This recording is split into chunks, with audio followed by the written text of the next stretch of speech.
tiene un área de 4 a 5 milímetros cuadrados.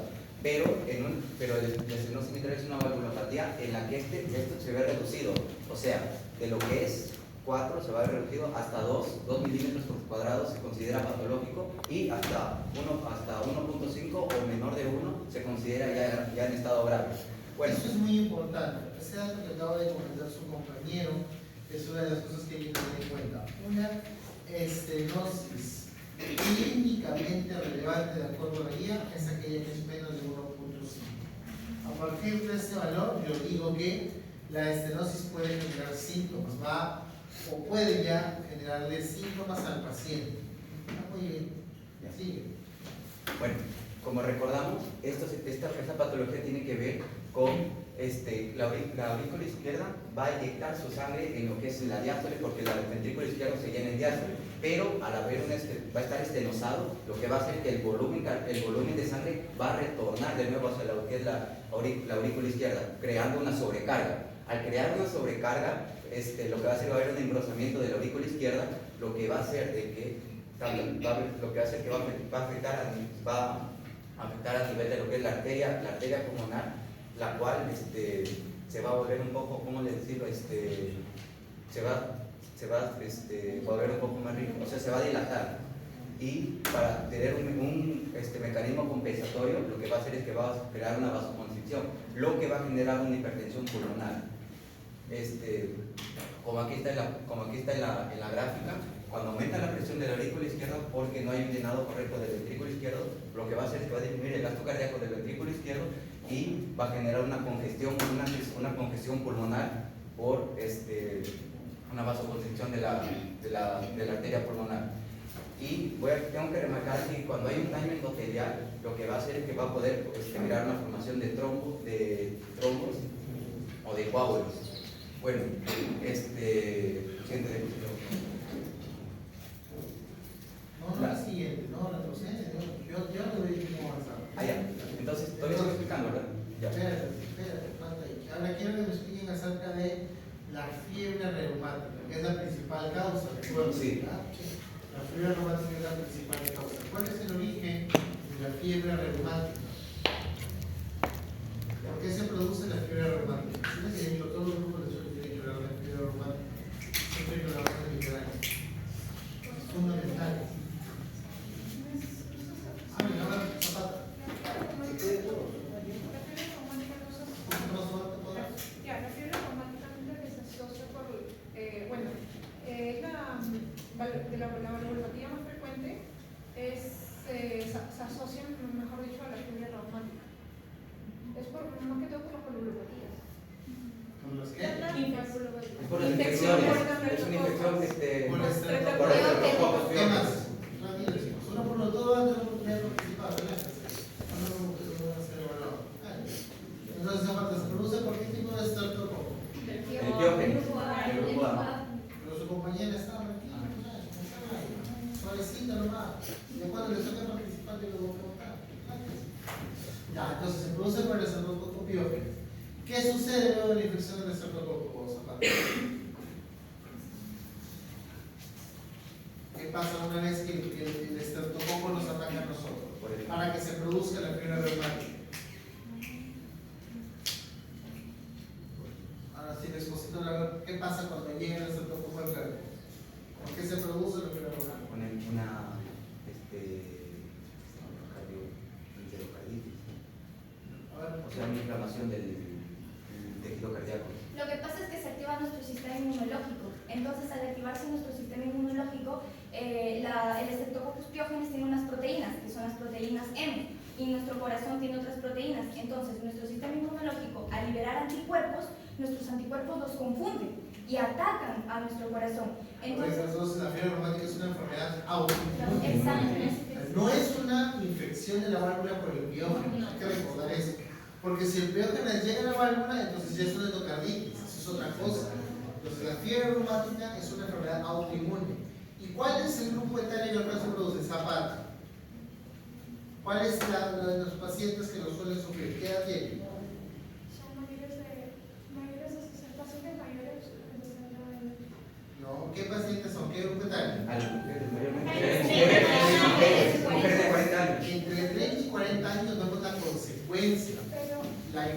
inicio se da entre qué edad? Entre jóvenes, Jóvenes, 5 y los 15 años. Por eso es que el paciente no se acuerda. Pues. Cuando tú le preguntas, ni se acuerda que tuvo fiebre reumática, porque a veces lo hacen pasar como una fiebre normal.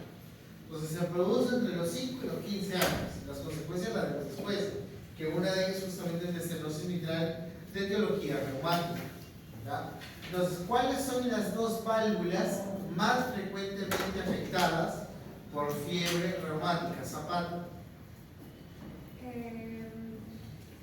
La mitral. ¿Y esa es una y la otra? La No. ¿Cuál es la otra? La aórtica. La aórtica. La mitral y la aórtica son las dos válvulas más afectadas por la fiebre reumática. ¿Cómo tú identificas la fiebre reumática en un paciente? ¿Cuál es la clínica de la fiebre reumática? fatiga, disnea. No, hay 5 cosas que tengo que buscar. Pero en la clínica, o sea, no es la parte de. No, te hablo de la clínica, de la fiebre reumática, no de la mitral. Estamos todavía en fiebre reumática, todavía no pasamos de la etiología.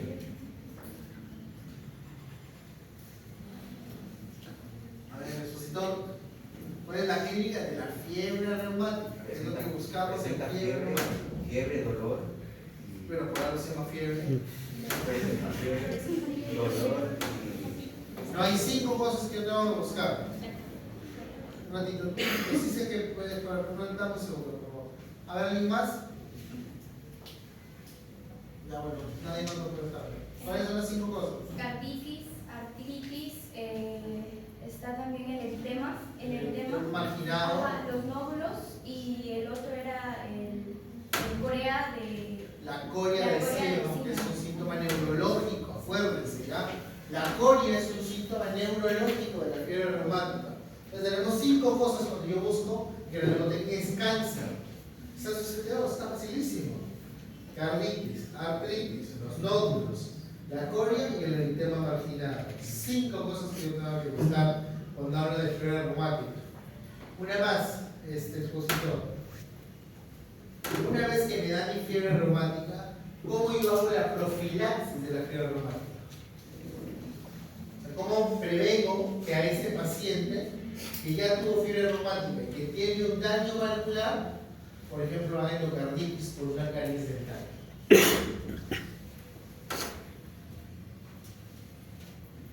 ¿No?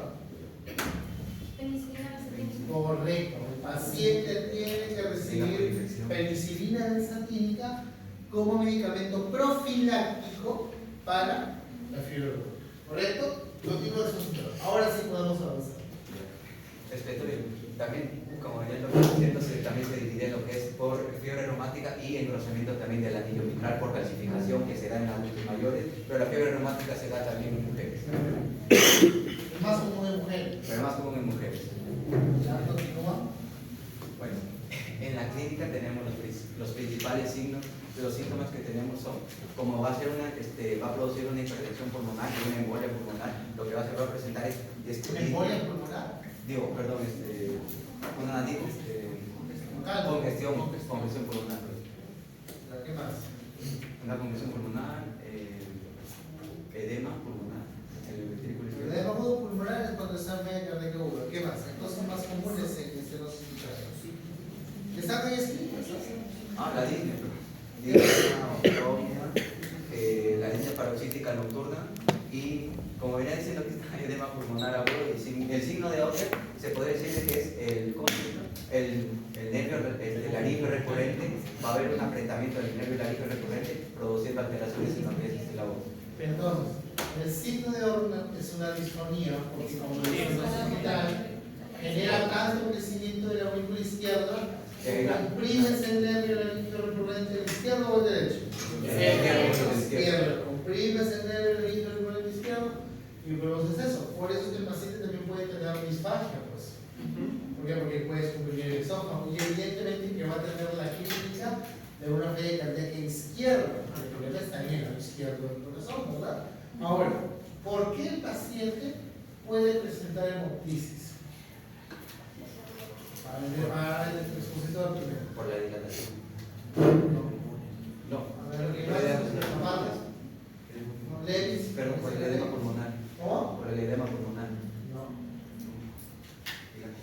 ¿Por qué produce la hemoptisis? Por la congestión pulmonar. No. Hay que recordar que tú sí lo has explicado. Cuando un El paciente, daño pulmonar, o sea, el daño de la arteria pulmonar. cuando tiene una por la hipertensión pulmonar, ustedes recuerden que como yo tengo la válvula que no permite la salida de sangre de la aurícula al ventrículo, aumento tanto la presión en la aurícula izquierda, eso aumenta la presión en venas pulmonares y por tanto aumenta la presión a nivel de la arteria pulmonar. Y por lo tanto, esa hipertensión pulmonar rompe capilares y produce hemoptisis. Ahí se diferencia también, pues según el AMIR dice que se puede hacer hipertensión pulmonar postcapilar y precapilar. Ya, pero ahí no hay eso, yo no le eso, no le he preguntado. Claro, ¿qué más? Ahora la exploración física, ¿qué encontramos? En la exploración física tenemos lo que se le llama la cianosis sacral o a nivel de lo que son los dedos de pies, de plantas de las manos y la planta de los pies y una rubexación malar y en el diario de auscultación tenemos que el primer ruido está al inicio, va a ser al inicio y luego va a ser disminuir a la insuficiencia mitral. Luego tenemos el segundo ruido, que es el componente valvular, o sea, está elevado si hay una hipertensión pulmonar, el segundo ruido. Y se va a ver un chasquido. ¿Qué quiere decir? De que el chasquido se va a escuchar, pasa el segundo ruido, se escucha un chasquido y se escucha con mayor gravedad. Y el soplo diastólico, mesodiástole tras el chasquido. Una vez que pasa el chasquido, el segundo ruido al chasquido, va a haber una mesodiástole tras el chasquido. Y una duración, aumenta la duración, o sea, se vuelve mayormente grave. Y hay un refuerzo presistólico aumentado y de ritmos sinusales persistentes. Entonces, si yo te pidiera que tú me resumas lo más específico para mitral, 3 signos a la exploración física y 3 síntomas, ¿qué me dirías? Los 3 síntomas principales que podríamos tener sería la disnea. Disnea 1, perfecto. ¿Qué más? Signo de Otter. El signo de Otter 2. Y Lo otro que te pregunté, pues. Y hemoptisis. Ahí tenemos 3. Son los 3 signos Correcto. principales. Si en un caso clínico responde que la paciente tiene disnea, tiene disfonía, tiene hemoptisis, probablemente va a ser una estenosis. ¿Y ¿Qué signos tendría que reportar en el examen físico? signos? Tenemos que la rubiola malar y la cianosis sacral. Rubiola malar, pero lo más importante, ¿de qué te estás olvidando? La cianosis. Del soplo. Del soplo, ¿verdad? Lo más El soplo. importante es el soplo. El soplo lo que ustedes no se pueden olvidar. ¿Cómo es el soplo? Es Diastólico o sistólico. diastólico. Diastólico. Ese es el soplo más importante. Diastólico. ¿Sumado a qué? Al chasquido. Al chasquido de apertura. Ahí tienes 2 cosas que hay que buscar. ¿Y cuál sería la tercera? La reflexión malar. ¿Correcto? Entonces, esas 3 cosas y esos 3 signos que vamos a reportar, importantes a la hora de ver un caso clínico de estenosis mitral. O sea, por ejemplo, si viene una mujer de 40 años con fiebre reumática presentando rubefacción malar y se encontraría un chasquido y un soplo, se podría decir que es estenosis mitral. Así es, perfecto. Vamos, ahora continúe a ver Córdoba. ¿Tienes Córdoba? Ya dale.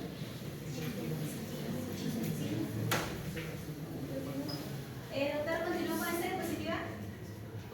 No, ya la que sigue, pues esa ya hemos hablado. Bueno, continuando tenemos las pruebas complementarias. En este caso vamos a tener la área valvular mitral y también aquí algo muy importante que viene a ser la escala de Wilkins, que y bueno, también la ecocardiografía. Basándonos un poco en la escala de Wilkins, vamos a tener 4 criterios que vienen a ser la movilidad, también el engrosamiento del aparato subvalvular y bueno, el engrosamiento valvular y la calcificación. Vamos a tener que este score llega a máximo 16 puntos y vamos a tener que aquí vamos a tener que este es un score para verificar si está apto para una valvuloplastia, ¿no? En este caso, vamos a tener que viene a ser buen candidato cuando hay un score menor a 8 puntos. Ahora, basándonos un poco en el tratamiento, en una estenosis mitral severa, basándonos en el área de menor a 1,5 centímetros al cuadrado, vamos a tener que viene a ser asintomática y sintomática. La sintomática, más que todo, vamos a evaluar los factores de riesgo, como la descompensación. También vamos a tener o hemodinámicos, ¿no? Y en este caso vamos a evaluar si la anatomía está favorable para poder realizar la valvuloplastía. En caso no esté apta, vamos a realizar lo que viene a ser el seguimiento, y en caso de que esté apta se va a realizar esta valvuloplastía. Por otro lado, también vamos a tener la sintomática, ¿no? Que es igual, que también vamos a evaluar lo que viene a ser la anatomía, y aquí lo que cambia viene a ser que vamos a tener que viene a ser de alto riesgo quirúrgico y de no alto riesgo quirúrgico, ¿no? Bueno, basándonos un poco en lo que viene a ser que no presenta alto riesgo quirúrgico, vamos a tener lo que se va a realizar la valvuloplastía, y como ya había mencionado también el score de Wilkins, que es lo máximo mayor a 8 puntos, y bueno, también una necesidad de bypass o cambio de otra válvula. Mira, aquí hay un detalle que hay que tener en cuenta, ¿sí? A ver, lo primero son los exámenes. A ver, si yo te digo a ti, en un electrocardiograma, ¿qué es lo que verías? ¿Sí me responderías?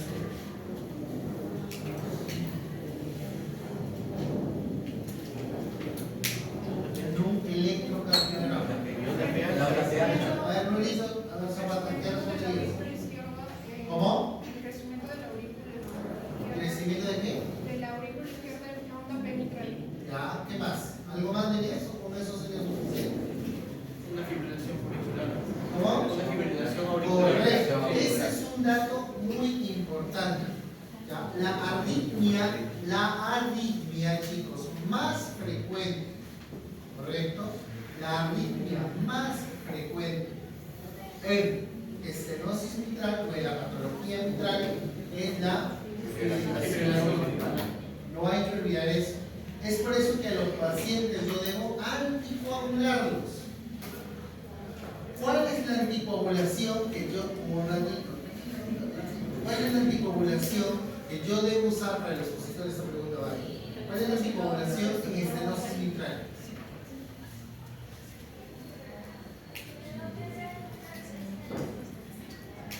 Esto no es debate, eso no lo digo.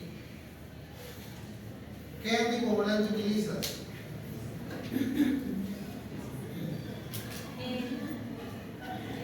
Warfarina. Solo warfarina. La warfarina es la única que se puede utilizar en estos casos.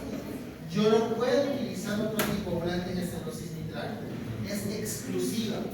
Y si yo ya tengo FA para el expositor, ¿cuál es el INR que debo tener para que mi paciente esté bien anticoagulado en FA? B2 a 3. B2 a 3. Porque en este caso no se pueden utilizar, está contraindicado la utilización de anticoagulantes Orales directos, perfecto. Ahora, vamos al tratamiento médico, ¿ya? Antes de irnos al tratamiento quirúrgico. Entonces, los anticoagulantes es una de las maneras de manejar el estenosis mitral cuando tiene FA, si no la tiene, lo necesita. Pero, ¿cuál sí sería un medicamento de elección para estenosis mitral y por qué? La cenofumadora. La warfarina es lo que hay, eso en España. En España no se ve la que comparar, yo mismo que la warfarina. ¿Cuál es su medicamento de elección acá en esta patología?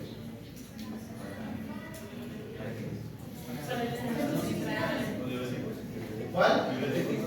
No te entiendo. No. La digoxina. Digoxina es para FA. O sea, si tiene FA lo vamos a usar. Pero hay un medicamento que debes usar sí o sí y tiene un suficiente. De verdad también es para FA. Si lo quieres, vamos a usar. La pagliflozina. Es para cualquier color de diabetes. Entonces está por ahí, pero no es clorredina. Son los beta bloqueantes. ¿Por qué usarían los beta bloqueantes? ¿Qué? Para la fibrilación, porque para No necesariamente, de hecho que no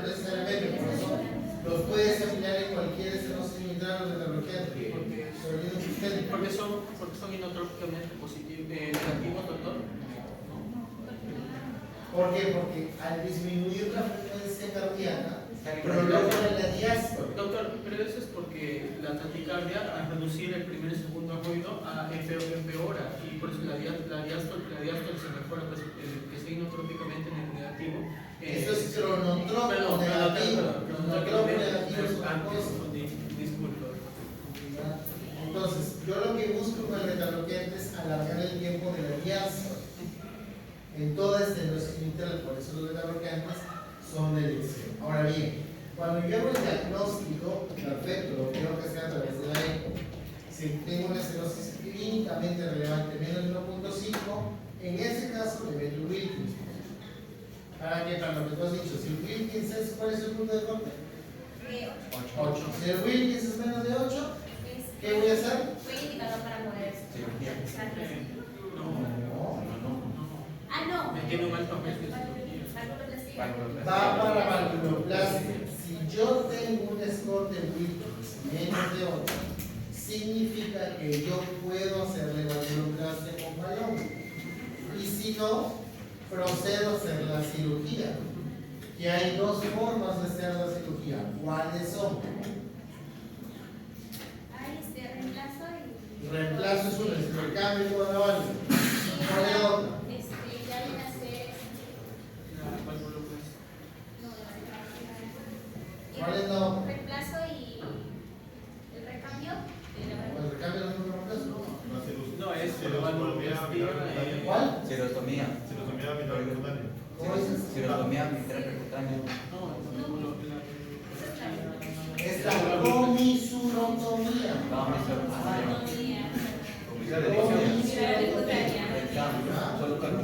Tengo esas dos opciones. Le hago comisurotomía o le hago cambio valvular mitral. ¿Correcto? Sigue la chica y dice Levis. ¿Tu apellido? Benavides. Sigue Benavides. Nos vamos.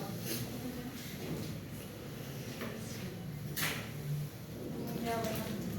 Ahora vamos a hablar de lo que es insuficiencia mitral, que básicamente la fisiopatología se resume como la falta de coaptación de los velos que generan un retorno sanguíneo del ventrículo izquierdo y aurícula izquierda. La etiología recae en dos, que es insuficiencia mitral primaria u orgánica y insuficiencia mitral secundaria u funcional. Ya.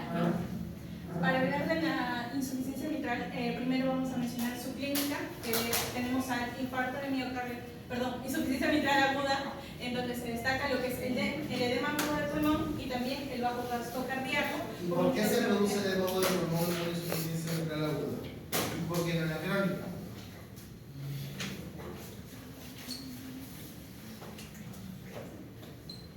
A ver, Cristian.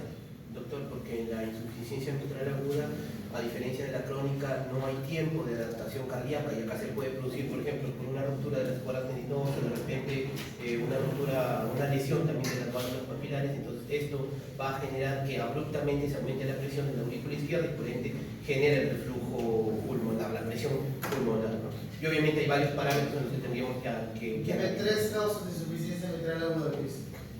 tres causas de insuficiencia mitral aguda. Una de ellas puede ser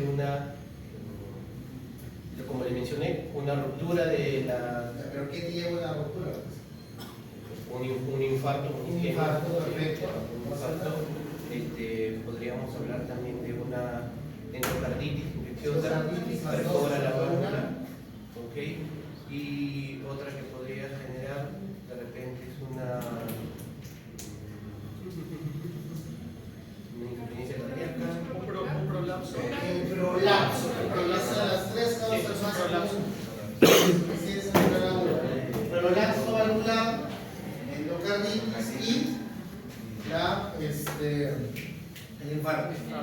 Perfecto. A ver, nos va tu Benavides. Cuéntame, ¿cuál es la fisiopatología de la insuficiencia mitral crónica? ¿Qué sucede? La válvula mitral no se cierra en ese sitio.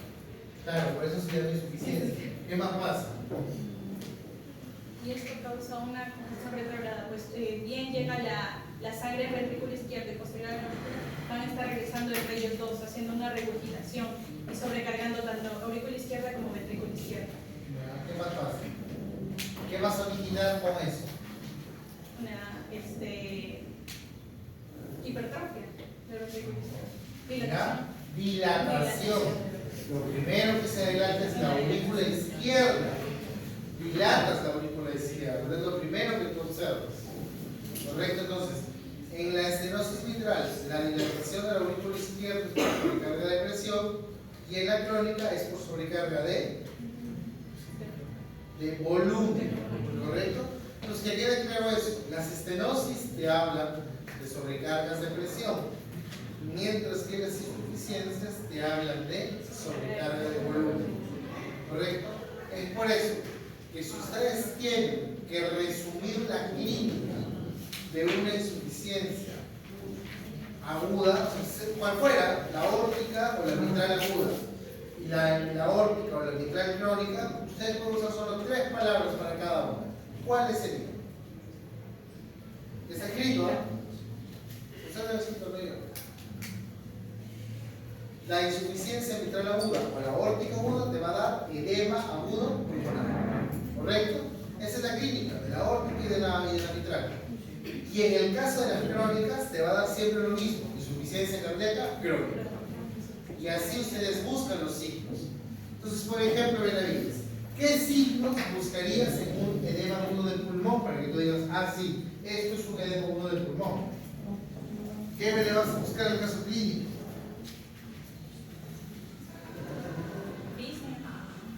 Ya viene, obvio, pues no. Si está un pulmón lleno de líquidos, asumo que te va a faltar el aire. ¿Qué más?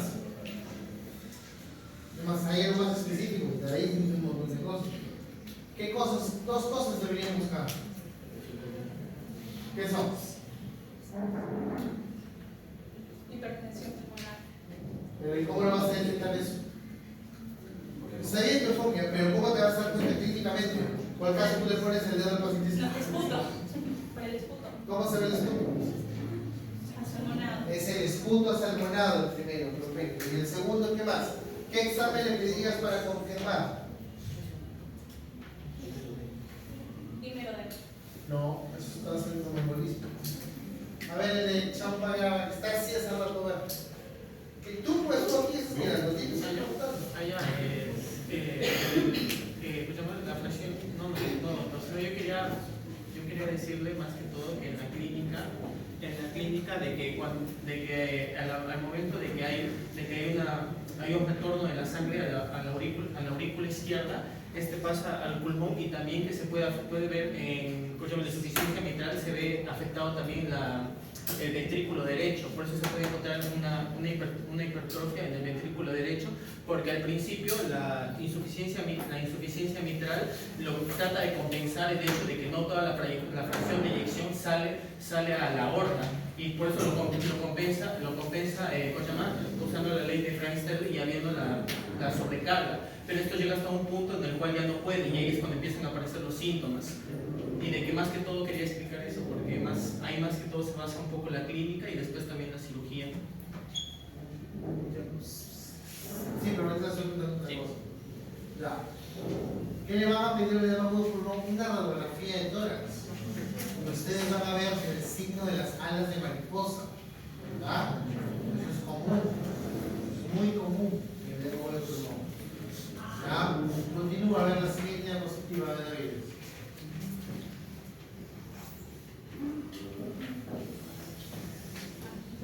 Básicamente es un resumen. Ya. Como mencionaba, la insuficiencia Agrande mitral. esa imagen de abajo. ¿La de acá? Sí, esa es la que vas a explorar. La otra la dejas para otro.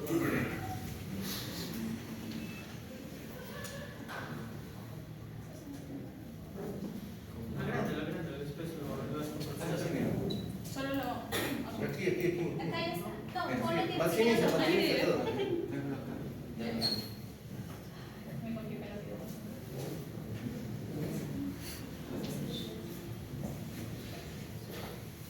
Allá, estos son los criterios de severidad electrocardiográficos. Son cualitativos, semi-cuantitativos y cuantitativos. Vamos a encontrar dentro de los cualitativos lo que es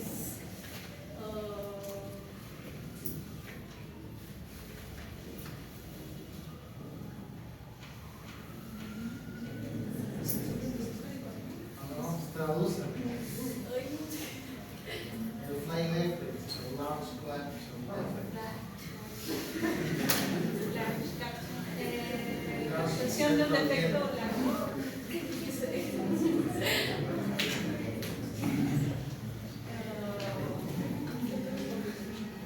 Es muy advertido, ¿no? Que todo lo que lo ponen ahí no lo tienen que citar. Cuando se explica.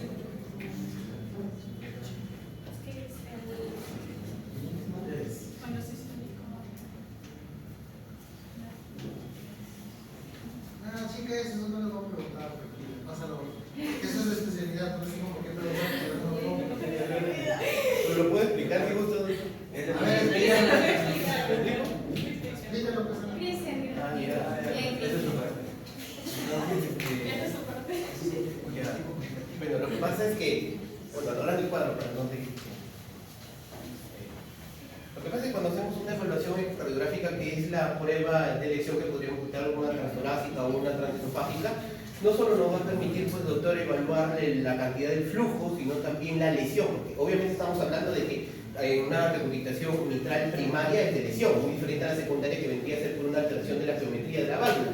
Entonces, al poder evaluar la arquitectura de la lesión, por ejemplo, si de repente hay una disyunción de la válvula, es decir, que está separada, también voy a poder determinar con el ecocardiograma el tipo o el grado de la insuficiencia mitral que se está desarrollando a través de estos parámetros. Por ejemplo, la guía Europa nos habla de parámetros cuantitativos, menciona tres muy importantes. Por ejemplo, el área del orificio regurgitante efectivo, que va a ser severa cuando es mayor de 40 milímetros en la regurgitación mitral primaria, porque en la secundaria, como los flujos van a ser menores, entonces va a ser, porque va a ser anteroposterior de 35 en la secundaria y va a ser elíptica, va a ser menor de 35 milímetros.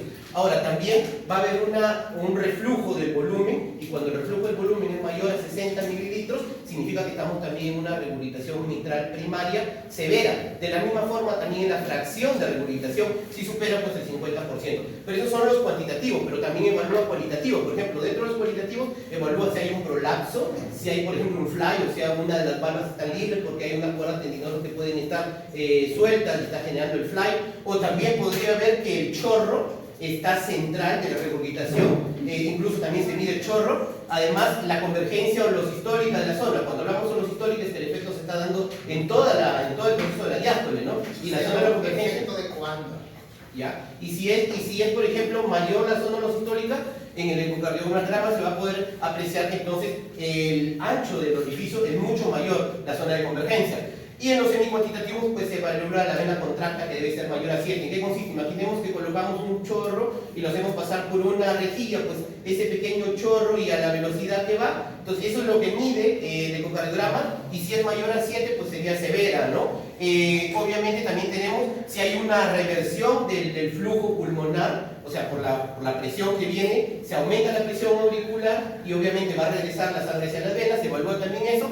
Incluso también evalúa si la onda E, que vendría a ser la velocidad transmitral, cuando pasa la sangre del aurículo hacia el ventrículo pasa por una velocidad cierta a través de la válvula mitral. Entonces, cuando la velocidad es aumentada por la mayor presión que está generando, porque esto está súper presurizado, por así decirlo, entonces se aumenta más de 1.2 metros por segundo, también sería un valor a tomarse. Y sobre todo también el índice de velocidad-tiempo, tanto mitral como de la eyección de la válvula, del ventrículo izquierdo. O sea, me refiero que el flujo que sale de la aurícula hacia el ventrículo debería ser el mismo que el ventrículo eyecta hacia la aorta. Pero como está la regurgitación, parte se está regresando. Entonces, la diferencia, si es mayor a 1.4, o sea, ese cociente, pues estaríamos hablando de ciertos de estos valores, ¿no?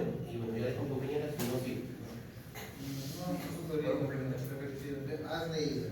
Ya, sigamos, a ver. ¿Quién es el exponer? A ver, campeón tú, dale. Chico, sigue. Grande la segunda imagen. A la segunda imagen que lo harán. La segunda imagen.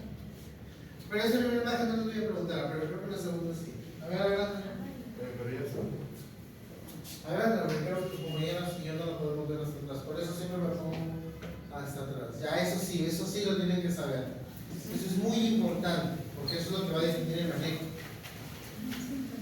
Ya, eso sí tienen que saber. La primera no se preocupen porque es especialidad. Pero eso sí, al menos por cultura general deberían saber. A ver los datos más puntuales. Un paciente con insuficiencia mitral primaria, vamos a ver si presenta o no presenta síntomas, ¿no? No, a ver, primero que hay que resaltar algo, que creo creo que lo pasé de largo en. Creo que no, pero por si acaso lo voy a dejar dicho de manera clara. Solamente se opera las severas. Por eso anteriormente les dije estenosis mitral clínicamente significativa a partir de ahí. ¿Ya? Y eso ya es severo. En este caso, toda valvulopatía severa recién la vas a intervenir. Si no es severa, si es leve y moderada, la haces seguimiento nada más. ¿Ya? Pero en este caso, si es severa, y en las demás valvulopatías, si es severo, tengo que hacer algo. Pero no basta solo con ser severo, porque además de ser severo, en toda valvulopatía yo tengo que mirar dos cosas. La valvulopatía severa le está generando síntomas al paciente, ¿sí o no? Si le genera síntomas, le tengo que solucionar el problema. Ahora, si no le genero síntomas, esta patología está dañando el corazón. Si la respuesta es sí, también tengo que hacerlo. Entonces, en toda valvulopatía severa busco esas dos cosas. O está sintomática o le está generando daño al corazón. Y eso me olvidé de preguntarles, ya que me hiciste acordar, campeón.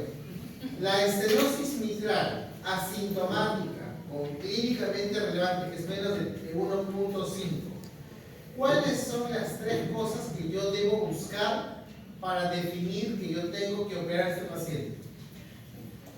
Un FEBI menor de 60. No, estamos en estenosis, pero es estenosis. A ver, Riesgo de trombos. perfecto, lo primero es esto. El paciente está haciendo FA, el paciente ha embolizado, está haciendo ACV. Entonces, eso es la primera causa. Acuérdense, por favor. El riesgo. ¿Cuál es la segunda? Presión sistólica menor de 50. ¿La qué? Perdón, el volumen sistólico menor de 50. Hay otra más importante. El tamaño de la. El área de La la. clasificación del área. El área de la aurícula que sea menor de 55. Mayor a 55. Correcto, que la aurícula izquierda sea mayor a 55. Y el otro dato, estás por ahí, Benavides, pero te equivocaste, es la presión sistólica de la arteria pulmonar que sea más de 50. Ahí están las tres cosas que yo tengo que buscar en la estenosis mitral, clínicamente relevante, es decir, menos de 1.5, y que todavía está asintomático. Si tienes estas tres cosas, tengo que hacer real, dependiendo del desorden del ritmo. ¿Ya? Entonces, en esa premisa, igual para aórtica, tiene que decir lo mismo. Si está asintomática, ¿qué hacer? Si está asintomática, ¿qué hacer? En este caso del campeón, comienza explicándome lo sintomático. En lo sintomático tenemos Ahí donde dice esa Y es de yes. Creo que sí en inglés es de yes.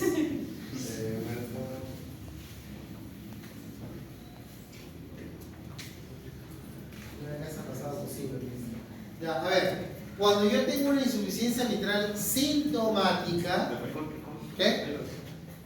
Doctor, ¿me puede explicar? Está de acá. Está tranquila, pero voy a resumirlo para que tengan compañeros las pepitas nomás, porque esto es de especialidad. Les decía, cuando yo tengo una insuficiencia mitral severa sintomática, ¿correcto? Yo tengo que buscar acá si ese paciente tiene o no un alto riesgo de morirse en sala. Imagínense, ese paciente tiene 75 años, tiene una desnutrición severa, por algo, no sé, se me ocurre, ¿ya? Es diabético, ¿ya? Y encima tiene enfermedad renal crónica. Nosotros usamos unos scores cuando hay una cirugía cardíaca, que es el Euroscore 2 y el STS, y tú dices, a ver, ese paciente se va a morir en sala, entonces no tiene sentido que lo opere, ¿verdad? Si se va a morir. Entonces yo le puedo plantear este TR, que es, para que ustedes lo entiendan, el MitraClip. Un clip, o sea, le pongo un clip, pues junto. Recuerden que el problema es que las valvas no se juntan, pues.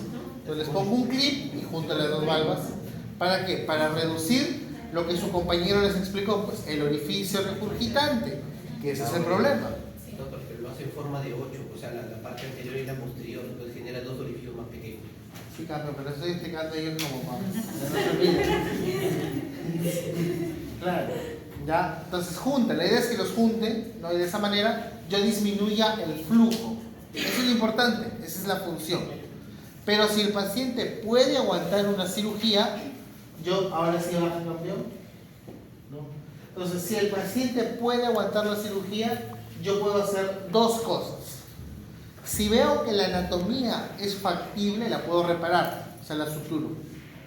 Imagínense, no sé, por ahí solamente tiene un velo caído, lo suturo y de esa manera vuelve a su normalidad, ¿verdad? O si no es factible hacer la reparación, ni modo, lo opero, le cambio la válvula. Sino que ¿por qué se evita cambiar la válvula? Porque lo mismo va a pasar. Cuando ustedes, y eso también me olvidé en mitad, pero bueno, como al final lo íbamos a tocar acá, cuando yo voy a colocar una válvula metálica, correcto, una válvula metálica, tengo la obligación de anticoagular al paciente toda la vida. ¿Cuál es el INR? Ah, de 2. No, ese es para FA. De 2.5 2.5 a 3.5.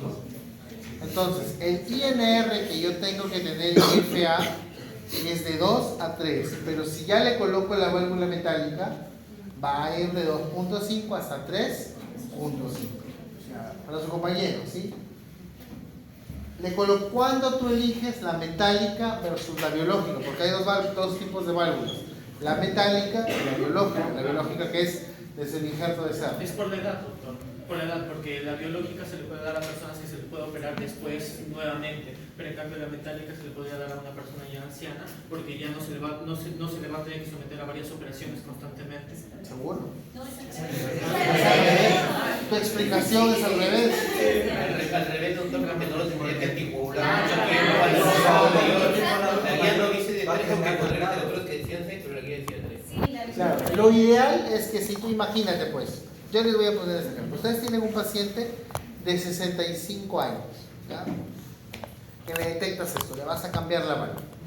Entonces, ese paciente tiene una expectativa de vida que va a llegar a los 75, tal vez a los 85 años, ¿correcto? Entonces, la patencia, la duración de esta válvula va a estar de 10 años y tal vez si se cuida hasta 15. O sea, tranquilamente el señor va a poder llegar a los 80 años recién con clínica de fallo, porque recién, o sea, va a estenosarse hasta ese momento. Entonces tú puedes a ese paciente de 80 años manejarlo como falla cardíaca y ya no tendrías que volver a operarlo. Claro, si es muy sintomático lo operas, pues, ¿no? Correcto.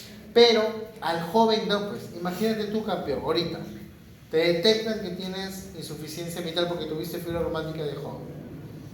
Yo te digo, mira, campeón, si te coloco la biológica te voy a abrir el pecho 5 veces. Me vas a decir, sí, doctor, claro, póngame la biológica. No, ¿verdad? Me vas a decir, no, doctor, mejor póngame la metálica, ¿no? Y ya, pues, de por vida, eso sí, te vamos a anticoagular, ¿verdad? Entonces, eso es lo que nosotros tenemos que tener en cuenta. ¿Ya? Ahora, más de lado. Entonces, ahora, ¿pero qué pasa si mi paciente está sintomático? Yo hago lo que les dije. Tengo que ver si estoy dañando a mi corazón. Entonces, ¿cómo me doy cuenta que daño el corazón? 3 cosas. Por la fracción. Lo primero es bajo la fracción de eyección del ventrículo izquierdo, menos del 60%. Punto número 1. Punto número 2, veo si está creciendo de tamaño, si es más de 40 milímetros. Y lo tercero es ver si yo no estoy haciendo hipertensión pulmonar. Sí. ¿Cómo me doy cuenta que hay hipertensión Por pulmonar? la difusión de la sistólica del ventrículo izquierdo, sí está mal. Pero está escrito. Si la hipertensión pulmonar es más de 50 50. milímetros. ¿Ya? ¿Se entendió? Sí. Facilito, ¿verdad? Solamente hay que tener esos datos en cuenta. Sigues poniendo campeón que no me responde nada. Y tampoco respondió nada. ¿Cuál es tu apellido, pequeño? Tarrillo.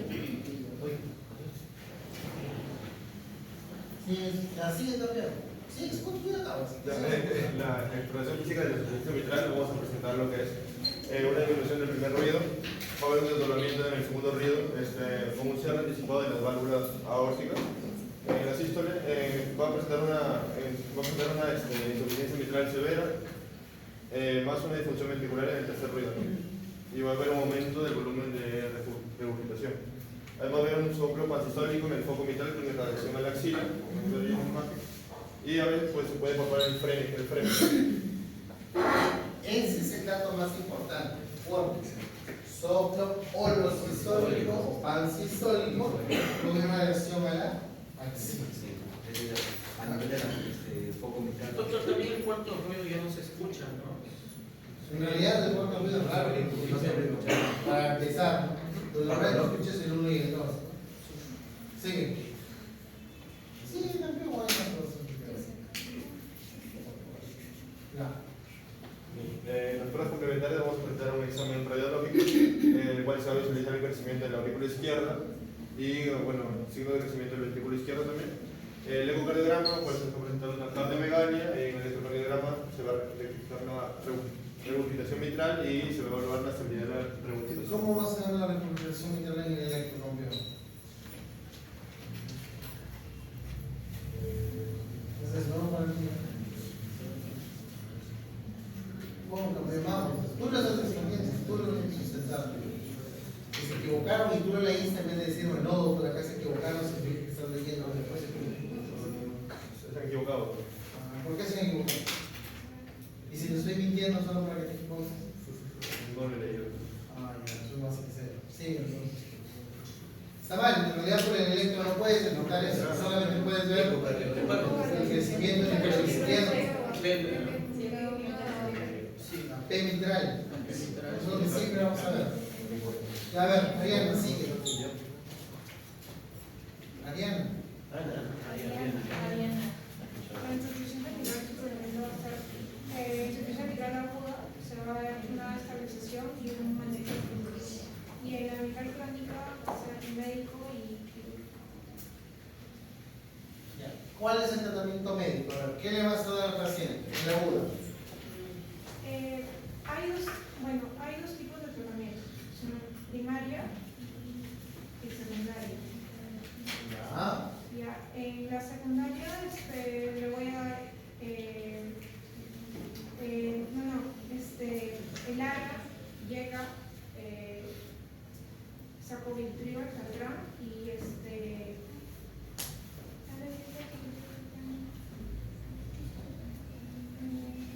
Pues le vas a dar el tratamiento de falla cardíaca crónica, ¿verdad? Porque es secundario, ¿correcto? sí, y en la primaria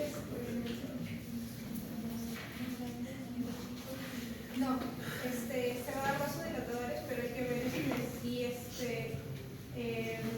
para poder disminuir el tema de la pre y postcarga. ¿Qué disminuye los vasodilatadores? ¿La pre o la postcarga? La postcarga. La postcarga, los vasodilatadores disminuyen. ¿Y por qué es importante disminuir la postcarga?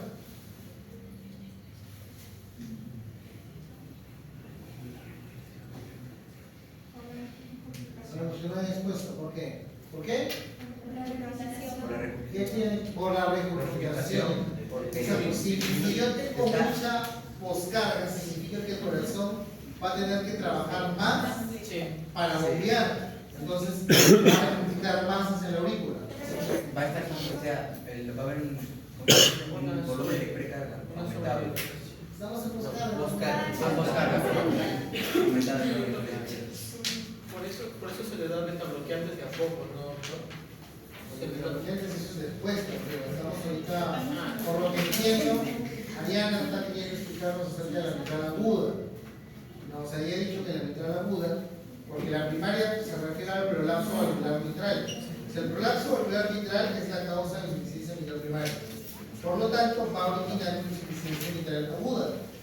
Por lo tanto, yo tengo que hacer algo. ¿Qué le doy? Vasodilatadores. La pena crónica, que es la secundaria porque el corazón creció tanto de tamaño, le voy a dar tratamiento de pena cardíaca. Continúa.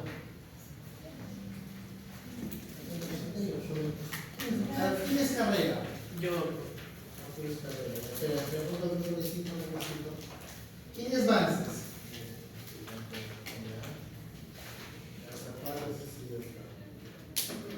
Listo, muy bien. Un aplauso para sus compañeros.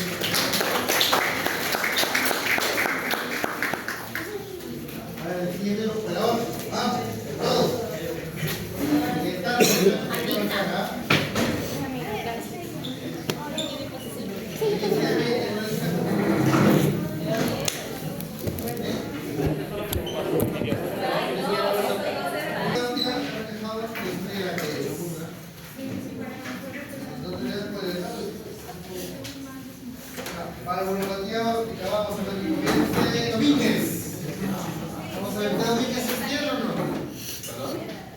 líneas izquierda o no? Ya. A ver, ¿cuántas diapositivas son? 16. ¿Cuántas? 16, ya. ¿Contando la carátula o sin la carátula? Ya, contando. Ya, vamos, muy bien, amigo. Dale, dale, vamos. Ya. Bueno, buenas tardes, compañeros y profesor. A ver, muchachos, silencio. Mi grupo y yo vamos a exponer sobre las valvulopatías aórticas, lo cual abarca tanto la estenosis como la insuficiencia.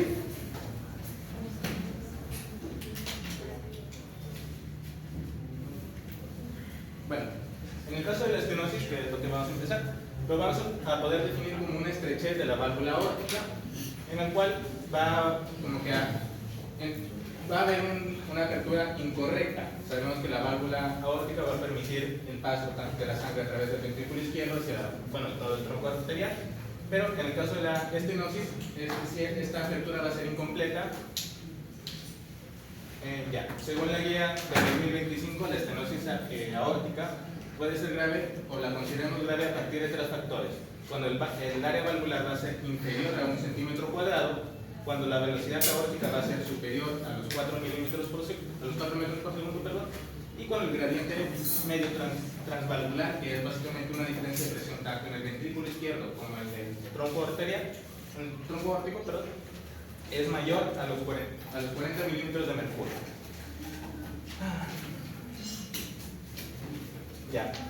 Cuando el área valvular se va a encontrar entre 1 centímetro y centímetro y medio, y el gradiente medio de presión va a ser entre los 25 y 40 milímetros de mercurio, ya no se va a considerar una grave, sino va a ser una moderada.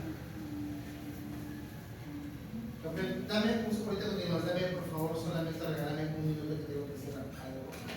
Me sé que estoy muy nervioso. Dame un minuto y continuamos, por favor.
Desde 0 hasta Sí, desde menos 5 si quieres, no hay problema. Bueno, en el caso de la estenosis, ¿Cuál es tu apellido, hijo? Domínguez Caso. En el caso de la estenosis aórtica, en el grupo que ya los compañeros ya lo habían mencionado, la estenosis básicamente es el cierre fallido o la mala apertura. Y en el caso, ya centrándonos en la aórtica, como le dice el nombre, en la misma válvula aórtica, ¿no? Entonces, lo consideramos como el estrechamiento de la válvula aórtica, siendo un área normal de 2.5 a 4 centímetros cuadrados. Pero, según la guía del 2025, vamos a tener ciertos criterios que lo van a considerar como una estenosis grave. Estos van a ser que el área valvular aórtica, también llamado AVA por sus siglas, va a ser inferior al centímetro cuadrado, la velocidad aórtica va a ser superior o igual a los 4 metros por segundo, y el gradiente medio transvalvular, que va a ser una diferencia de presión que hay entre el ventrículo izquierdo y la aorta, va a ser superior o igual a los 40 milímetros de mercurio. Por debajo de estos valores lo vamos a considerar como que una leve o moderada. Ya, a ver, entonces, cuando hablamos de estenosis aórtica, a ver, primero pásame que hablas con tus compañeros, pasa para ver si te voy a preguntar.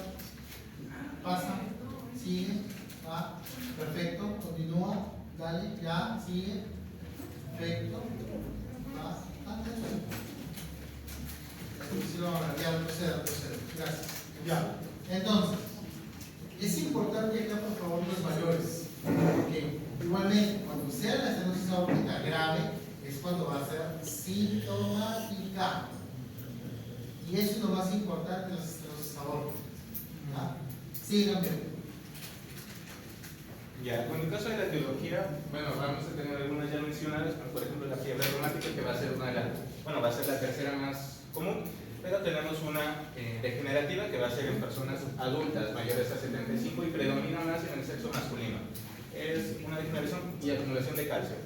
Pero también tenemos una estenosis aórtica congénita. La más común es por una válvula bicúspide. Sabemos que la válvula normalmente van a tener 3 válvulas, acá como se menciona en la imagen, pero hay valvulopatías congénitas que en lugar de tener 3 puede tener 2, como acá lo muestra en la imagen, y de forma mucho más rara puede tener una sola comisura. En otras causas menos frecuentes, bueno, está por ejemplo lo que mencionaba, la congénita de funicuspidia, está A ver, Camilo, si yo te preguntara aquí en el examen, ¿ah? La estenosis aórtica más común en pacientes menores de 65 años, ¿qué me responde? La válvula bicúspide. La válvula, ¿quién dijo eso? Apellido. Cadena Vera. Cadena, muy bien, Cadena.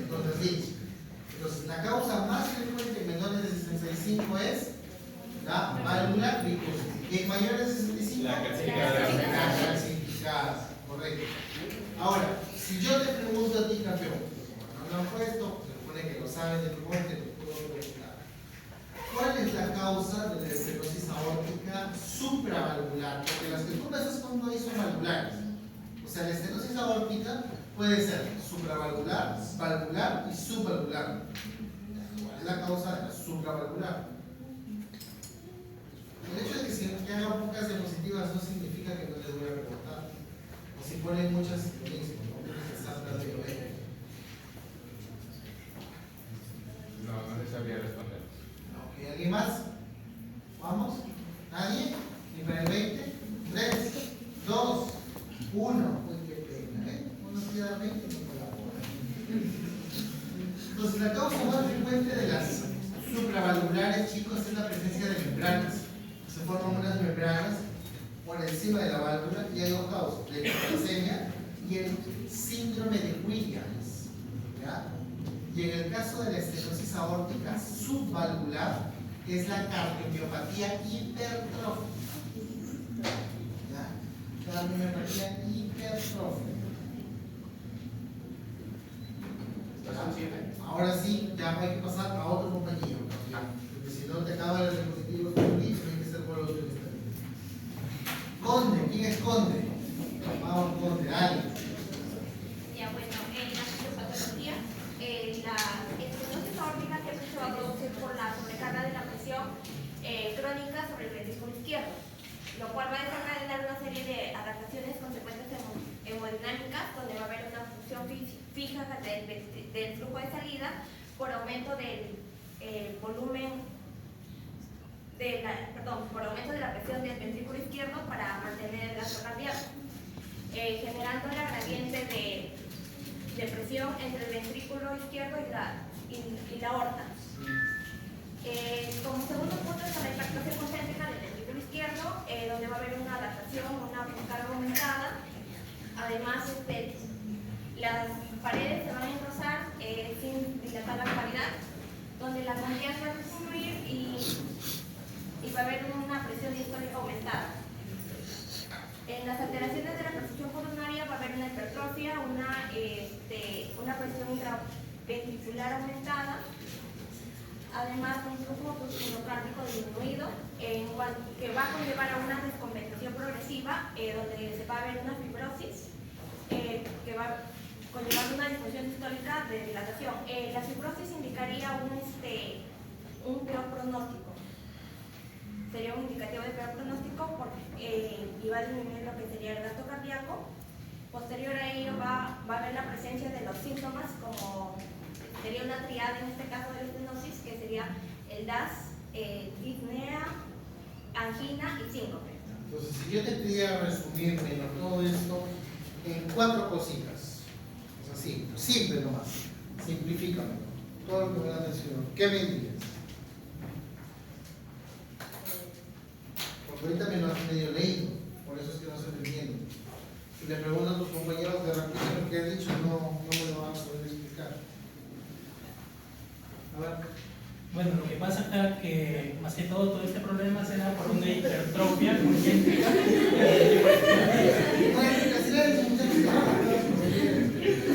¡Habla! Ya, lo que pasa es que hay una hipertrofia del ventrículo izquierdo para compensar.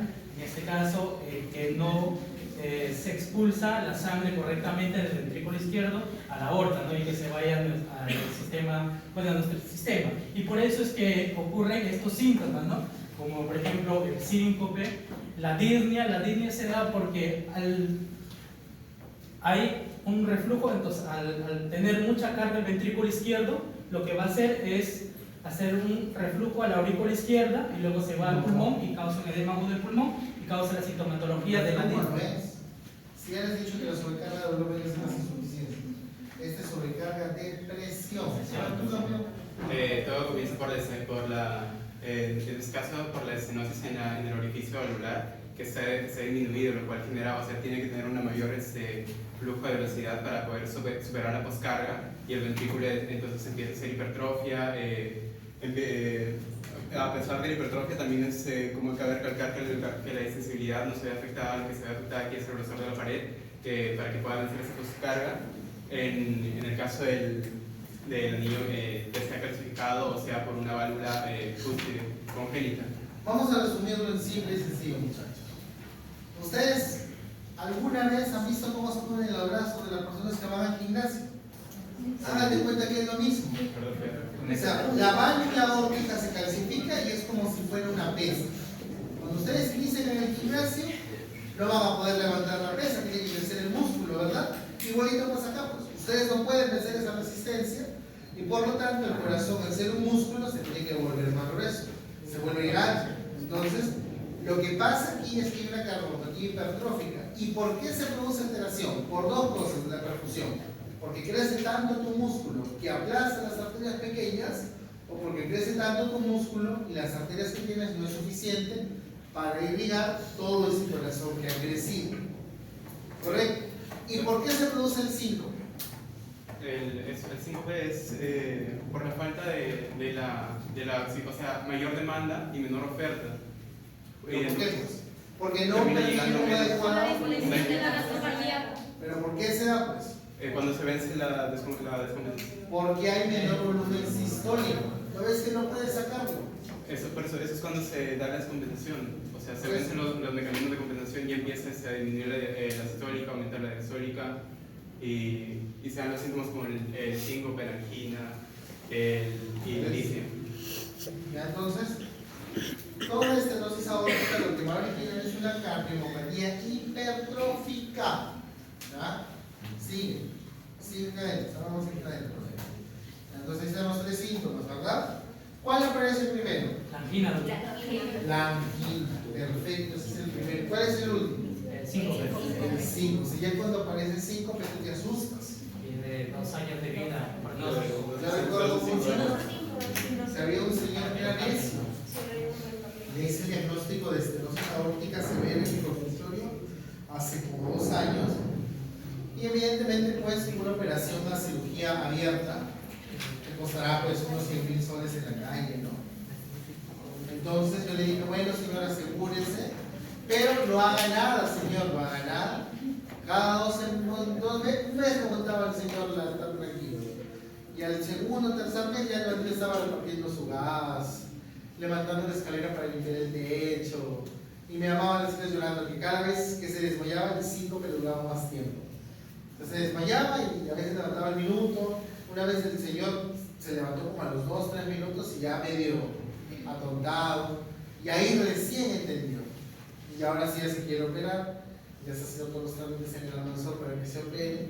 Pero eso pasa. Eso pasa. O sea, el problema aquí es que si ustedes en algún momento por obligarse tuvieron un síntoma de esterosis, cancele todo tipo de actividad, si es severa, claro está, ¿no? Todo tipo de actividad física, porque a ese paciente se le va a sincopar con el esfuerzo físico. Es lo que primero les tienen que evitar. ¿Ya? Sí. ¿Cuál es tu miedo también? Ya no sé. Ya sigue. Ya sigue, ya. Pues, sigue. ¿Esta diapositiva? No, es lo que tu compañera dijo que no se Ok, entonces, exploración física.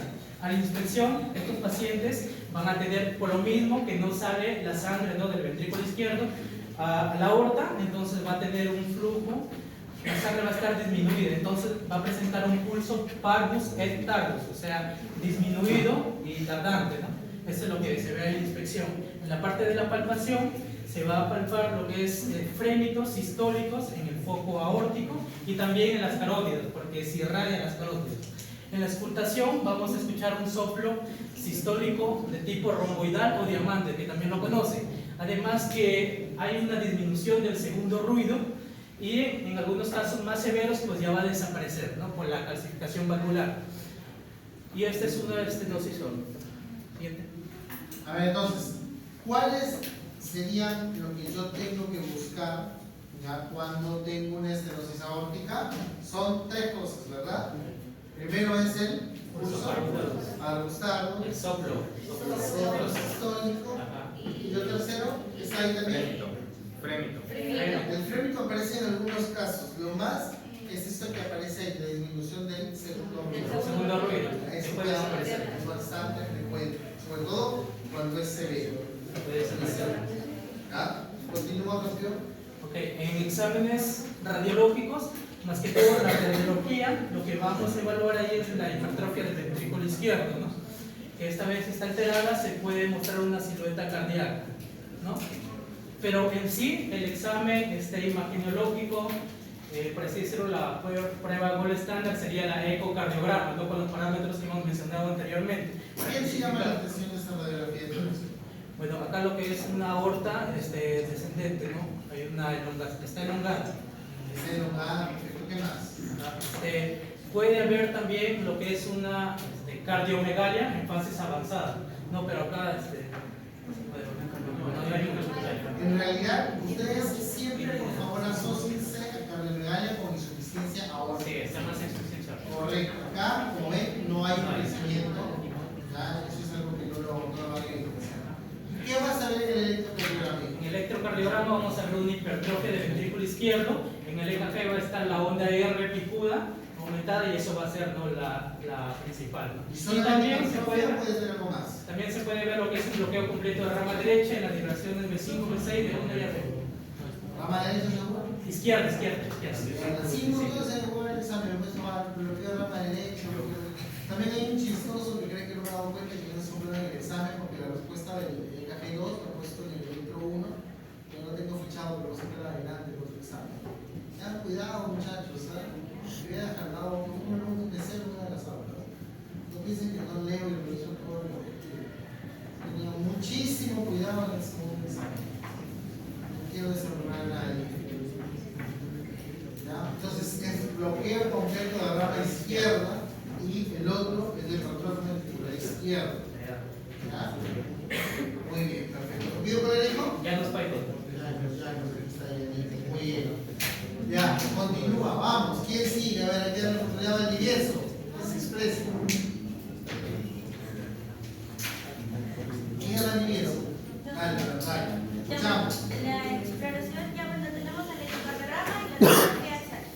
El ecocardiograma, como ya dijo mi compañero, se ve la hipertrofia concéntrica más del ventrículo izquierdo y aparte que es reemplazada por los ecos densos y el Doppler va a ser del gradiente transvalvular y el área valvular más que todo.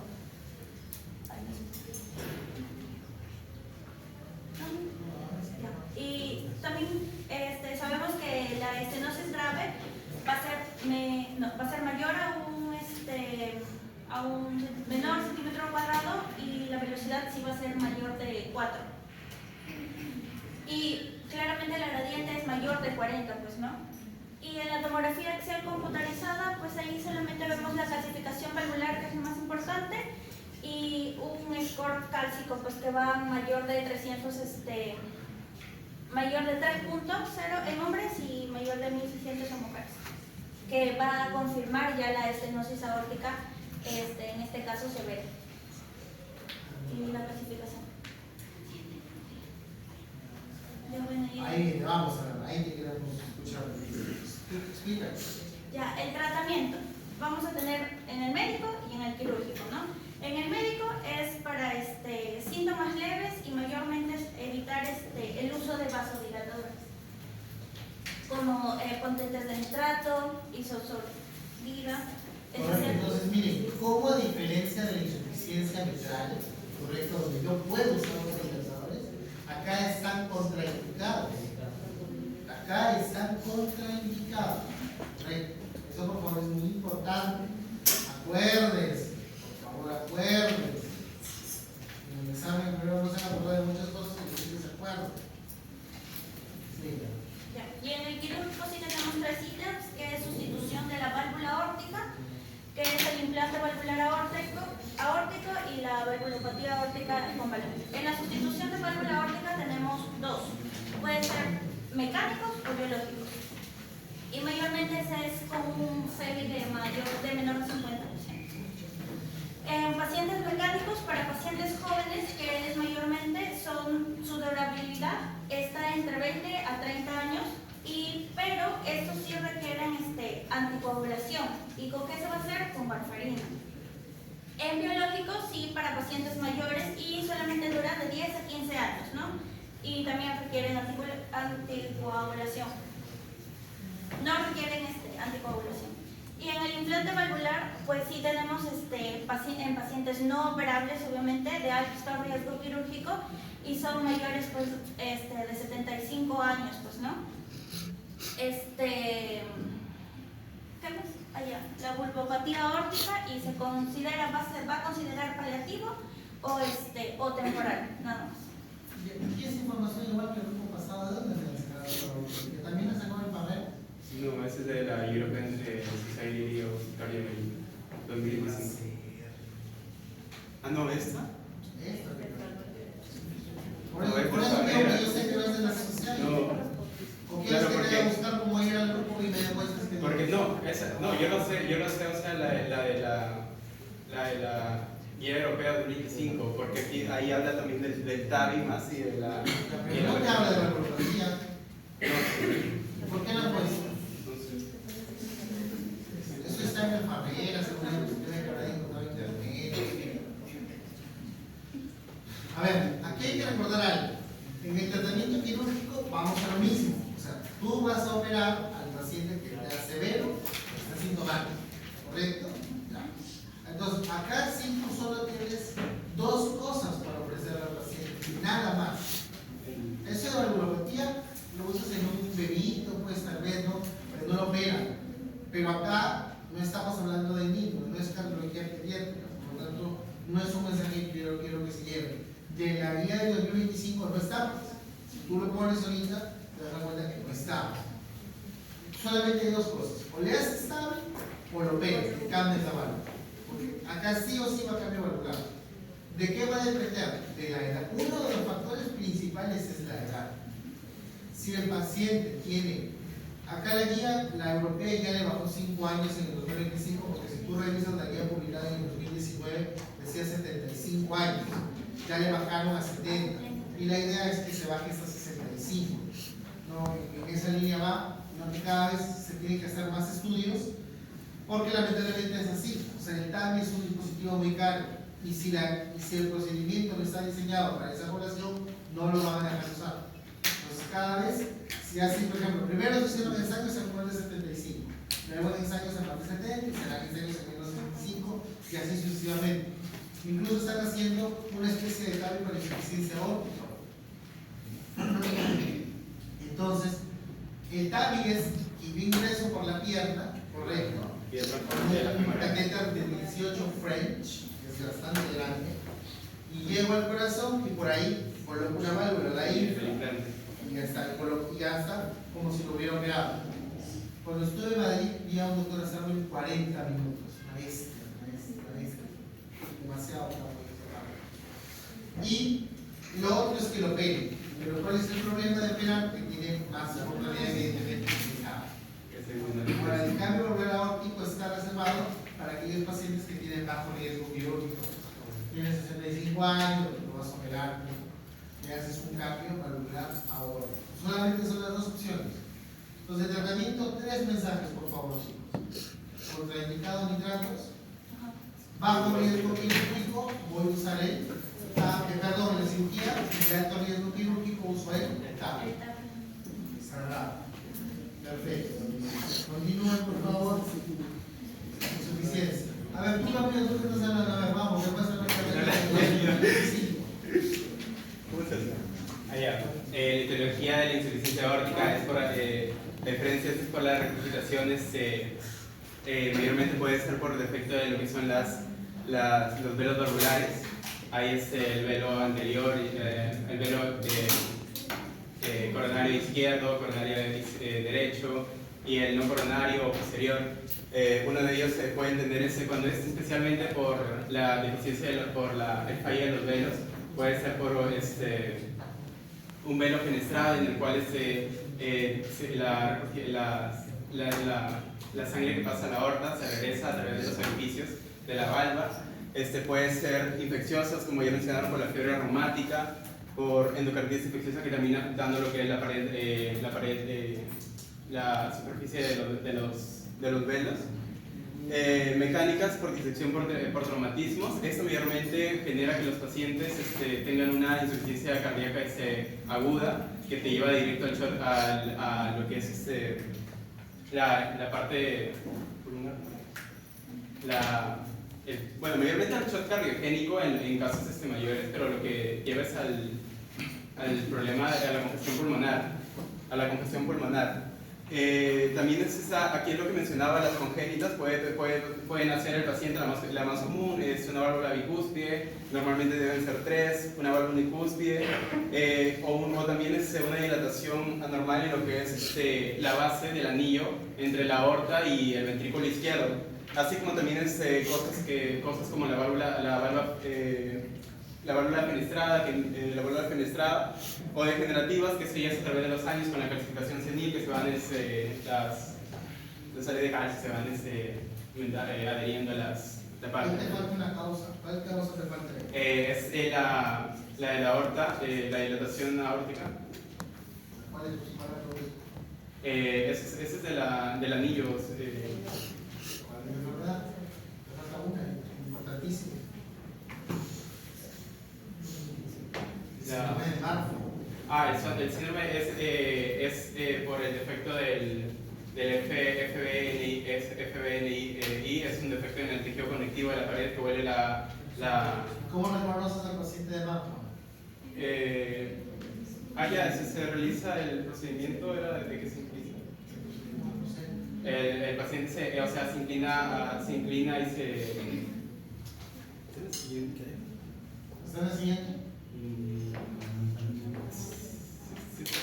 No sé, lo estoy preguntando, ustedes han hecho las diagnósticos. Pero... Marfan, que es fundamental. O sea, causas de las crónicas van a ser Marfan y cúspide, son las dos más comunes. O sea, cuando yo hablo de insuficiencia cardíaca crónica de válvula degenerativa, es hablar de Marfan y es hablar de válvula de cúspide. Entonces, Marfan, ustedes tienen que saber, porque un paciente de Marfan con rasgos marfanoides, sí o sí ustedes deberían hacer una eco. ¿Cuándo tú reconoces a un Marfan? ¿Es un paciente alto? obesos o Es un paciente alto, ¿ya? Largo, evidentemente, ¿no? Que va a tener, ustedes van a hacer esa maniobra en la mano, si el pulgar, el cerrar, sobrepasa, es uno de los signos de Marfan, y el otro es que tenga pectum excavado.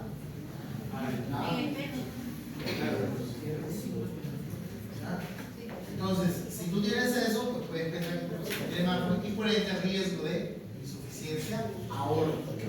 ¿Ya? Eso es fundamental. Continúa, campeón.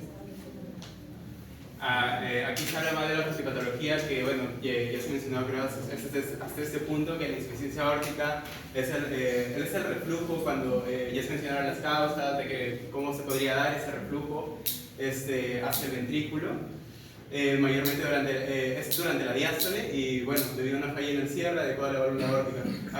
Acá tenemos el reflujo sanguíneo, también hay causas, el cierre incompleto de las válvulas, el aumento, aumenta la precarga, el volumen telediastólico, y entonces ahí, aquí en la sobrecarga de volumen, donde se aumenta la precarga, el volumen telediastólico, es donde van los mecanismos de compensación, donde se da una dilatación y una remodelación de la pared cardíaca, produciéndose aquí lo que es la hipertrofia, para poder sustentar la sobrecarga de volumen.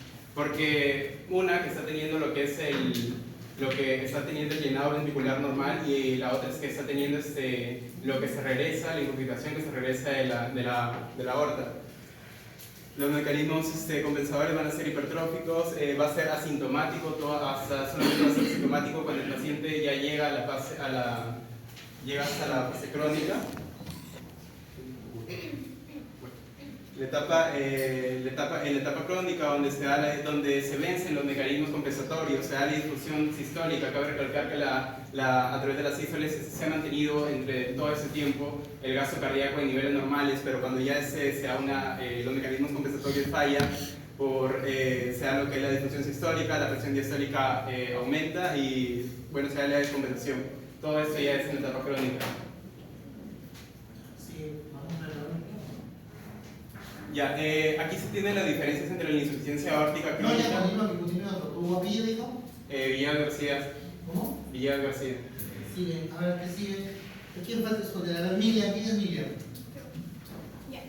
Bueno, continuando con la exposición, vamos a hablar de lo que son el cuadro clínico. Bueno, aquí vamos a diferir en lo que es la insuficiencia aórtica crónica y la insuficiencia aórtica aguda. Bueno, en la crónica esta va a tener un inicio progresivo y va a ser compensado por lo que es la remodelación ventricular.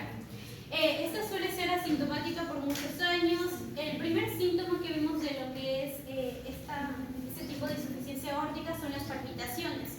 Normalmente el paciente nos refiere de que la palpitación es como un latigazo vigoroso, y esto debido a que el ventrículo izquierdo necesita una mayor fuerza para impulsar la sangre desde la cavidad hacia la arteria aorta. Posteriormente se presentan síntomas de insuficiencia del ventrículo izquierdo, tales como la disnea del esfuerzo, que bueno, ya sabemos que es la dificultad de respirar cuando una persona hace el esfuerzo, por ejemplo, subir escaleras, la ortopnea y lo que es la disnea paroxística nocturna, que se genera cuando la persona está en reposo, por ejemplo, durmiendo, y repentinamente presenta un dolor una dificultad para respirar. Por otro lado, en lo que es la insuficiencia aórtica aguda, aquí ya esta patología ya es un poco más grave, y en la que se ve ya mayor severidad y cambios hemodinámicos. En la primera manifestación se da lo que es el edema del pulmón, posteriormente se da síntomas de congestión pulmonar, y menos frecuente se da un dolor torácico que puede aparecer en el reposo o en el esfuerzo. Y también tener un bajo gasto cardíaco por la insuficiencia del ventrículo izquierdo. Ya. En lo que corresponde al examen físico, en la parte de la inspección vemos lo que es el signo de Musen. El signo de Musen, bueno, se caracteriza por el balanceo que tiene el paciente en reposo al ritmo de lo que es el pulso.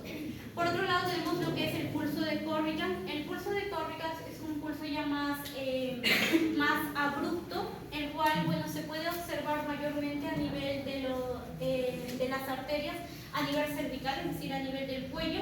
Por otro lado, en lo que es la palpación, tenemos el pulso de Binsfeld, el cual presenta dos pulsaciones seguidos de un colapso.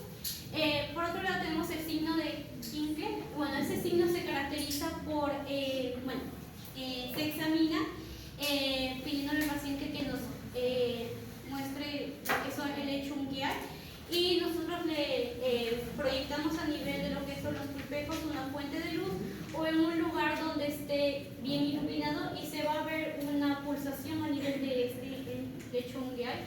También vamos a ver una presión diferencial amplia. Va a estar aumentada en mayor a 60 milímetros de mercurio, donde la presión sistólica va a estar elevada, obviamente, porque aquí el ventrículo izquierdo aumenta la presión para que así pueda expulsar toda la sangre, que tanto, bueno, ha sido generado por la regurgitación, es decir, que de nuevo haya regresado la sangre ya expulsada anteriormente hacia el ventrículo, y también la sangre proveniente de la aurícula izquierda, ya que como ya sabes, eso se da en diástole. Y bueno, la diástole está disminuida debido por la regurgitación aórtica. Asimismo, los ruidos de Korokov presentan una presión de 0 milímetros. Avanza un poquito más, por favor, y luego quiero que regreses ya. Regresa donde estabas. Acá, delegado de esa diapositiva van a venir unas preguntas, pero le falta mencionar algunos signos, hay varios. Hay que repasar todos los epónimos, ¿ya? Son importantes. Ahí te falta el signo de Hill, te falta el signo de Traube, te falta el signo de Dorosies, ¿ya? Te falta varios signos de vida. Pero de esa vamos, pero ahí, o sea, de esa tienes que llegarse sí, pero te falta más. Ya, todos esos los tienen que saber para el examen, porque debería preguntar. Así estamos a estar regalones hoy día, pero ojalá pues queremos que reciban el examen.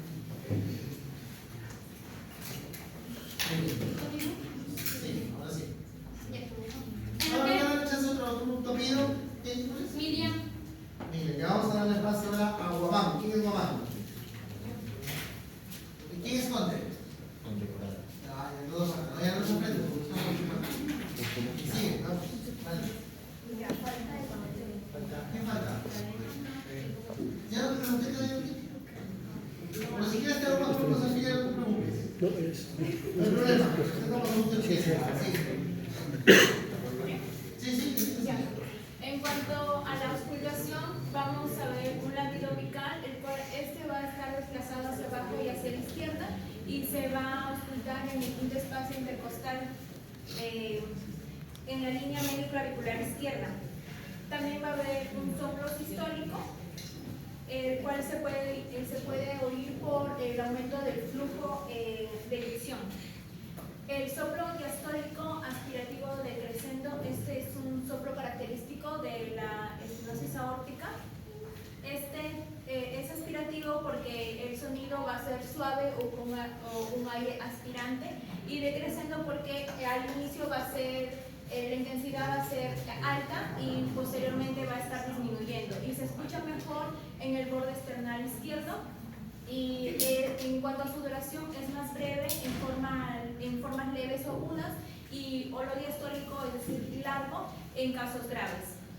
En la variación del soplo, si hay una dilatación de la raíz aórtica, esta se va a escuchar en el foco aórtico, en el segundo espacio intercostal derecho. El soplo de Austin Flynn es un soplo mesodiastólico, el cual es producido por el flujo de regurgitación, y va a haber ruidos de pistoletazos en arterias periféricas y doble soplo plural de Dorosies. En cuanto al examen radiológico, aquí en la estenosis aórtica moderada y severa vamos a ver una dilatación del ventrículo izquierdo, excepto en las formas agudas. En las formas agudas no, debido a que va a ser de inicio brusco y el corazón no va a poder compensar, por lo tanto no va a haber una dilatación en el ventrículo izquierdo. También podemos ver una dilatación de la raíz de la aorta, y en un examen de fluoroscopía podemos ver la pulsatividad amplia en el ventrículo izquierdo. Y si hubiera un fallo en el ventrículo izquierdo, los campos pulmonares se mostrarían con edema pulmonar. En cuanto al electrocardiograma, el ritmo suele ser sinusal. En una insuficiencia aórtica aguda, el electrocardiograma es normal. En una moderada hay debido al crecimiento del ventrículo izquierdo va a haber una onda profunda, la Q va a estar profunda, la R alta y la T picuda. Y si fuera una insuficiencia aórtica grave, el segmento ST va a estar depresión y su eje eléctrico va a estar desviado hacia la izquierda. Y el intervalo PR es de prolongado. Sí. A ver, ahora que ponga dónde está, vamos.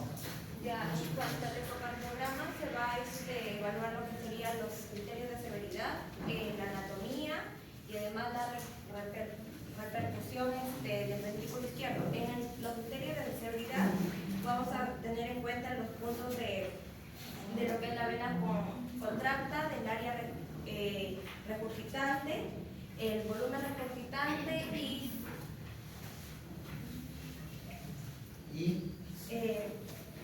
la fracción regurgitante.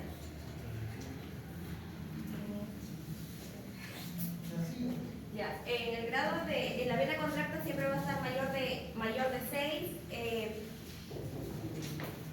En el caso de que es una insuficiencia aórtica severa, la vena contracta va a estar mayor de 6, el área va a ser mayor de 0.30,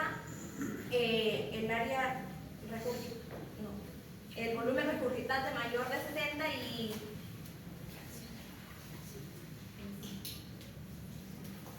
la fracción regurgitante que va a ser mayor de 30. Perdón. Mayor de 50. Otra. Sigue la que sigue, vamos, la línea positiva, esa es la especialidad. Ya, en cuanto al tratamiento, tenemos dos tipos de tratamiento, el médico y quirúrgico. Bueno, en el médico, mayormente son en pacientes no operables o asintomáticos, o con síntomas donde se va a dar lo que serían los diuréticos, los diegas. Y en los quirúrgicos tenemos lo que son la insuficiencia aórtica crónica, que serían los sintomáticos que se va a realizar en la cirugía. Y en el caso de los asintomáticos se realiza cirugía, pero siempre y cuando teniendo en cuenta que la FEBI sea menor de 50% y la dilatación del ventrículo izquierdo, tanto en la dilatación telediastólica sea mayor de 70 y la telesistólica mayor de 50. La insuficiencia aórtica aguda, el tratamiento quirúrgico va a ser urgente y también Aquí lo que tú me tienes que mencionar es cuándo el asintomático igual tú tienes que operar.